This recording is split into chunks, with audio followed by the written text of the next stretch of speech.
Assalamualaikum warahmatullahi wabarakatuh. Kami dari kelompok saya sendiri Bagaskoro dan dua teman saya yaitu Indah Sulistia dan Alika Putri. Baik, di sini kami akan mereview film The Whistleblower.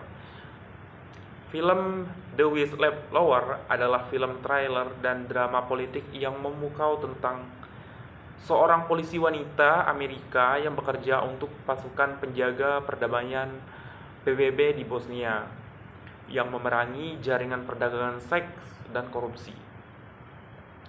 Sifat pokok bahasan film ini patut diperhatikan. Namun, film ini membahas masalah besar dengan cara mendorong orang untuk mengambil sikap melawan penjahat yang melakukan kejahatan tersebut. Meski begitu, para pembuat film hanya bisa menangani cerita mereka dengan kurang gamblang dalam beberapa adegan. Berdasarkan kisah nyata, film ini dibuka di Ukraina dengan dua remaja yaitu Raya dan Luba, berbicara tentang kesedihannya untuk mencari pekerjaan di luar negeri.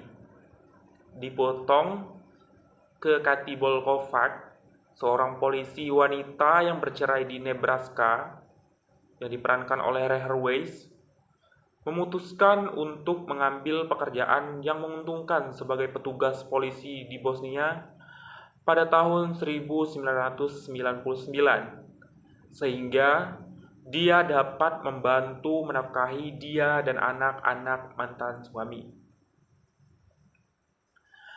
Namun, ketika dia tiba di Bosnia, dia mulai curiga ada sesuatu yang tidak beres.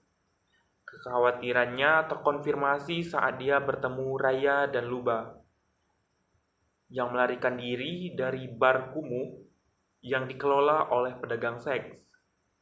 Kathy berjanji pada Raya dan Luba bahwa dia akan memastikan mereka sampai di rumah.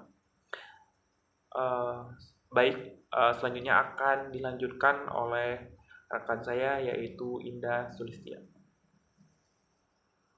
Di sini saya akan melanjutkan review film.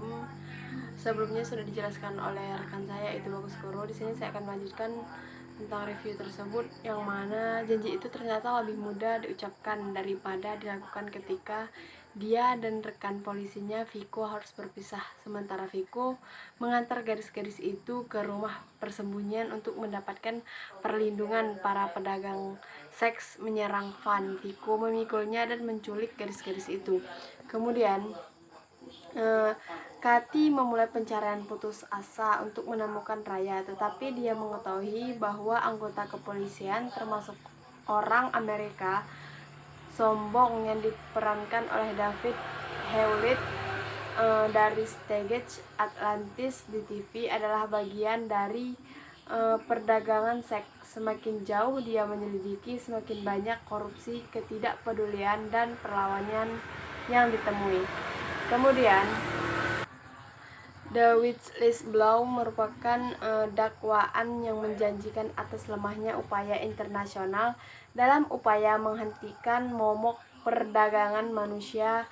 AS tidak lepas kendali dalam hal ini, terutama Departemen Luar Negeri AS yang tampaknya hanya memberikan sedikit dukungan kepada blok Fudge, sehingga ia harus mengajukan tuntutan pemecahan yang salah ketika PBB memecatnya. Rupanya kasusnya merupakan sebuah kasus celebrity di Eropa yang kurang mendapat perhatian dari media berita panggilan seks di Amerika. Baik, selanjutnya akan dijelaskan oleh rekan saya yaitu Alika Putri. Kepada Alika Putri saya persilahkan. Baik, saya Alika Putri akan melanjutkan review dari film tersebut, yang dimana sebelumnya sudah dijelaskan oleh teman saya Indah Sulistia. Pokok bahasan The Whistleblower pada dasarnya membutuhkan kehati-hatian yang kuat. Begitu pula bahasa kotor yang kuat digunakan dalam film tersebut. Namun, film ini sedikit berlebihan dalam beberapa adegannya. Misalnya, dalam salah satu adegan brutal, film tersebut menyeratkan bahwa Raya dihukum karena pengungsinya dengan cara disodomi. Hal ini menjadi momen klimaks pada film tersebut ketika Katie berhasil menemukan Raya bekerja sebagai pelayan di sebuah bar. Dan Katie berusaha meyakinkan Raya untuk mempercayainya. Adegan pertama bisa saja untuk diperulang sedikit, tetapi kedua adegan tersebut mengerikan, dramatis, dan sangat menyakitkan serta sangat informatif. Hal ini karena menunjukkan lebih dari sekedar kata-kata. Mengapa pihak yang berwenang kesulitan untuk memberikan bukti kepada korban perdagangan manusia, seperti yang dituliskan oleh Paulus Nasional dalam Roma 13, tugas pertama otoritas sipil seperti pemerintah lokal, yaitu untuk menghukum pelaku kejahatan. Namun, di negara bangsa saat ini, pemerintah seringkali melakukan apa saja, tetapi hal itu yang dimana lemahnya peran PBB dalam cerita ini menunjukkan sekali lagi betapa tidak bergunanya lembaga tersebut. Sekian penjelasan dari kelompok kami. Jika ada salah kata, mohon dimaafkan. Wassalamualaikum warahmatullahi wabarakatuh.